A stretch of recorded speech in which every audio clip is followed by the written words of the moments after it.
Hello बच्चों, कैसे हो आप सब। होप आप सब बिल्कुल अच्छे होंगे। तो आज हम करने जा रहे हैं क्लास 8 की एक्सरसाइज 18.2 का क्वेश्चन नंबर 2। तो बच्चों सबसे पहले करते हैं अपने क्वेश्चन नंबर 2 को read. Find the length of the diagonal of a cuboid with length 10 centimetre, breadth 8 centimetre and height 4 centimetre.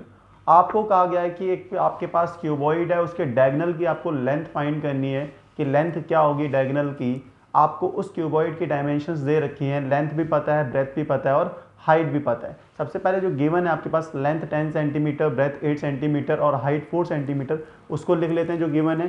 तो बच्चों हमने लिख लिया जो आपको इन्फॉर्मेशन दे रखी थी, लेंथ, ब्रेथ और हाइट। लेंथ कितनी दे रखी थी आपको, length of cuboid is 10 centimetre, breadth of cuboid is 8 centimetre and height of cuboid is 4 centimetre. हमने इनको लिख लिया है। अब आपको करना क्या है, क्यूबॉइड के डायगोनल की लेंथ ही तो फाइंड करनी है। तो करते हैं length of diagonal of cuboid. देखो इसको फाइंड करने का आपके पास है बस एक सिंपल सा फॉर्मूला होता है, उस फॉर्मूले को आपको याद रखना है। क्या होता है formula? Under root of length square plus breadth square plus height square, यही होता है आपके पास फॉर्मूला। इस फॉर्मूले को अगर आपने याद कर लिया तो लेंथ ऑफ डायगोनल फाइंड करना आपके लिए चुटकियों का गेम हो जाएगा। Under root of length square plus breadth square plus height square से हम क्या फाइंड करते हैं, क्यूबॉइड के डायगोनल की लेंथ। अब हमें करना क्या है, अब हमें जो आपको लेंथ, ब्रेथ और हाइट गिवन थी इनको सब्स्टिट्यूट करना है। तो देखो लेंथ कितनी दे रखी थी आपके पास 10, तो ये क्या हो जाएगा 10 का स्क्वायर। ब्रेथ कितनी थी 8, तो ये क्या हो जाएगा 8 का स्क्वायर। हाइट कितनी थी 4, तो ये क्या हो जाएगा 4 का स्क्वायर। अब बच्चों आपको याद ही होंगे स्क्वायर, तो 10 का स्क्वायर क्या होता है बच्चों 100, तो लिखेंगे 100। ऐसे ही आपको 8 का स्क्वायर भी याद होगा, क्या होता है 8 का स्क्वायर 64 ना, तो हम लिख लेते हैं कितना 64, 4 का स्क्वायर 16। अब हमें तीनों को ऐड करना है। सबसे पहले करते हैं हम इन्हें ऐड।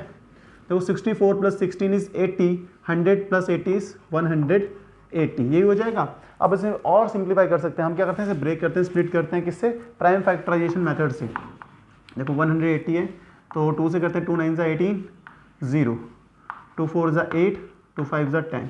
अब 45 किससे करते हैं, देखो 5 9 ज़ा 45, 3 3 ज़ा 9, 3 1 ज़ा 3। तो ये हमने कर दिया है। अब ब्रेक 182 को, देखो हम क्या लिख सकते हैं 180 को, 180 को हमने ब्रेक कर लिया तो हम 180 को लिखते हैं क्या 2 इंटू 2 इंटू, अरेंज भी कर देता हूँ 3 इंटू 3 इंटू 5, यही तो लिख सकते हो आपको। देखो 180 को हमने प्राइम फैक्टराइजेशन से स्प्लिट कर दिया इसको, ये आ गया आपके पास। अब पेयर बना लो, हम पेयर ही तो बनाते थे, पेयर बना लेंगे। अब आपको पता है कि इसका स्क्वायर रूट क्या होगा, पेयर बनेंगे कितना आएगा, एक 2 बाहर आ जाएगा और एक 3 बाहर आ जाएगा, और रूट में क्या बचा है, इससे तो कोई पेयर बना नहीं है तो 5 ऐसे ही रह जाएगा।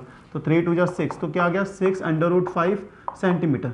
ये डायगोनल की लेंथ होगी। आपको और सिंप्लीफाई करना है, जैसे 6 अंडर रूट 5 आया ना, और फर्दर करना चाहते हो, अगर आप चाहते हो कि आंसर बिल्कुल मैच हो जाए, तो देखो रूट 5 की वैल्यू आपके पास होती है 2.23, तो आप इसे सिंप्लीफाई करना, मल्टीप्लाई करना, तो आपके पास आंसर आएगा 13.43 सेंटीमीटर।